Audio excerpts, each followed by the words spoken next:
கூட்டுறவு வங்கிகளில் குறு சிறு விவசாயிகள் பெற்ற கடன்களை முழுமையாகவும் பகுதியாகவும் தள்ளுபடி செய்து தமிழ்நாடு அரசு கடந்த மே 25ஆம் தேதி அறிவிப்பு வெளியிட்டது.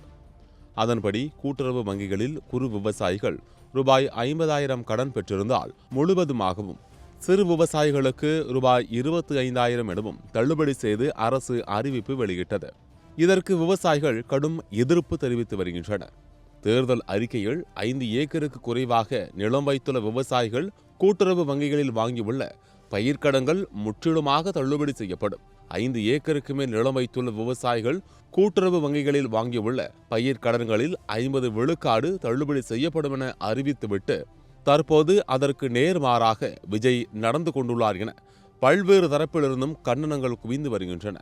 இந்நிலையில் திருவண்ணாமலை தொகுதியில் 2026ஆம் ஆண்டு சட்டமன்ற தேர்தலில் தாவேக சார்பில் போட்டியிட்ட உழவர் உரிமை இயக்க மாநில தலைவர் அருள் ஆறுமுகம் இதற்கு எதிர்ப்பு தெரிவித்துள்ளார்.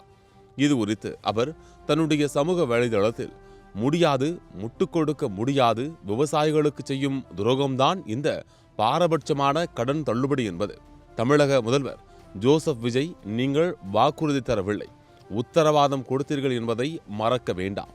உடனடியாக சிறு குறு விவசாயிகளின் முழு கடன்களை தள்ளுபடி செய்யுங்கள் மற்றும் பெரு விவசாயிகளுக்கு 50 விழுக்காடு கடனை தள்ளுபடி செய்யுங்கள். உங்களுக்கு விவசாயத்தை பற்றி தெரியாது. IASகளின் பேச்சை கேட்டு இப்படி தவறான முடிவை எடுக்கக்கூடாது. இது தாவேகவின் ஒட்டுமொத்த நம்பிக்கையையும் சீர்குலைத்துவிடும். தேர்தல் வாக்குறுதிப்படி செயல்படுத்துங்கள் என்று வேண்டுகோள் விடுத்துள்ளார். அவரின் இந்த பதிவு தற்போது சமூக வலைதளங்களில் வைரலாகி வருகிறது.